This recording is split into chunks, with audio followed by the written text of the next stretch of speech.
Hello, I'm Kate, Salon Director at North Lane Hair Company in Brighton. I'm going to show you a video with some top tips on how to trim your kids' fringes. I've got two boys, two sons, that both their hair is quite different, so I'm going to use both of them as models so you can see different techniques that I use depending on hair type. One's got straight hair, one's got very curly hair. The thing for both, I'm going to say, is just cut off a little bit. It's quite surprising how easy it is to go way too short. If your hair's too long and it's getting in your eye, it's very easy to take off, you know, a good inch, but actually that's going to take it way up here. There are some pictures I've already seen of super short fringes, so it'll last longer, but they might not thank you when those photos come out at their 18th birthday.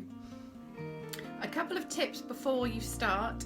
I would suggest doing it in the morning. That way your children maybe aren't too tired yet, not too niggly, and equally maybe you're not too tired, because we don't want this to be a stressful situation. I would normally say give the kids some distraction. If I'm cutting my children's hair, I will put the TV on, sit them in front of the TV. But actually a fringe trim isn't going to take that long, 5 minutes max. You are going to need them to have their chin up and their eyes closed. So don't start by giving them an iPad, because they'll only get cross there. They've then got to close their eyes. So go with bribery. Yeah, see if they can sit still for 5 minutes and then they'll get a treat. Mini Magnum is a good currency in our house.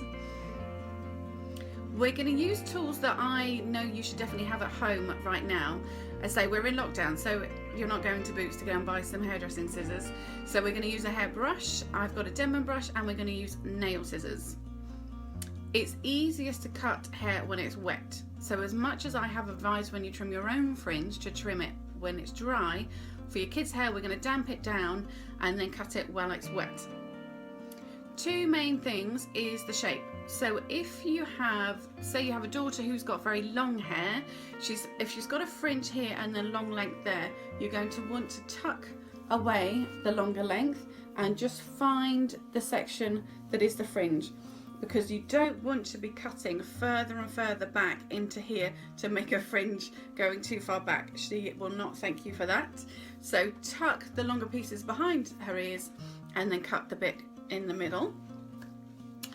With Dylan's hair, you'll see that his is long around the sides, so we want to blend that in. So we're going to cut straight in the middle, that's between both eyebrows. We're going to cut straight across there, and from the middle of the eyebrows we're going to start to arch it round, so it's going to blend in to the rest of the hair.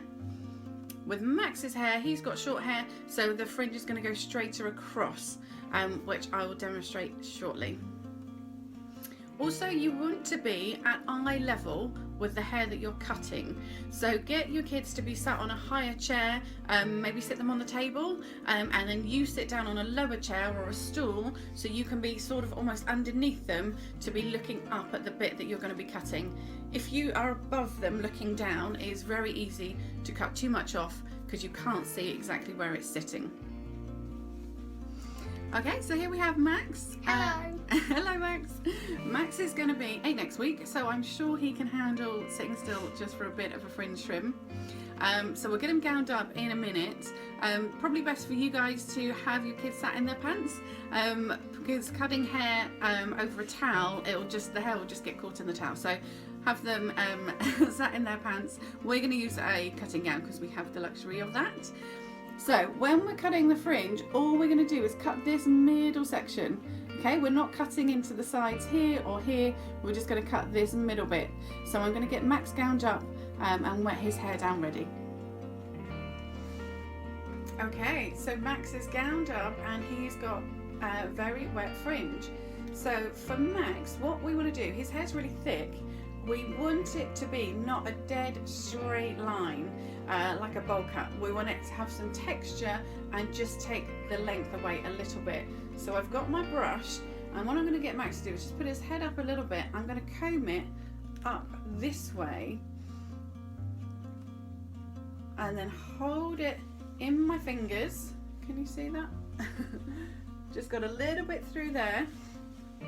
And then I'm going to chip in. So from this direction, I'm not cutting straight along. I'm going to chip in like this to take those ends away. only a little bit. We're talking about 1/2 centimetre, small amount, and then I'm going to comb the other side, and again just take off an absolutely tiny amount, and then onto the other side, taking off a tiny little bit. Now we can comb it down and have a look at what's happened. Okay, so it's not a dead straight line. Let's go forward a little bit, Max. Is it out of your eyes? It's just out of his eyes. When it dries, it's going to come up a little bit shorter because it's going to jump up a little bit. So that is how to cut a fringe that's not going to be bowl cut, and you're not going to take it too short. Just take a little bit at a time, just by lifting it straight up.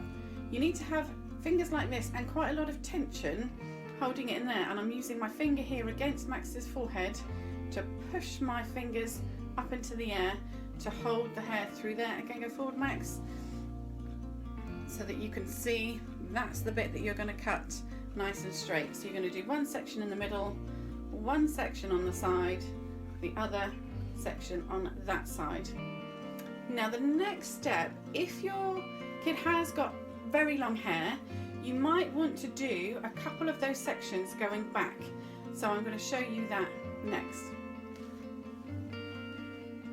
Okay, so we've just pulled up the front section and we've cut Max's fringe, and we've got it the length that we want. It's not too short. So we would call that a guideline. That's knowing how short you want that front bit to be. Now if this bit is all too long, what you can do is brush down into the middle section and pull that up. And then if you hold that up through here, Max, go that way, what you would see is that this section is shorter, is the length you want it, and then through here, again, you can chop into to take that length away a little bit.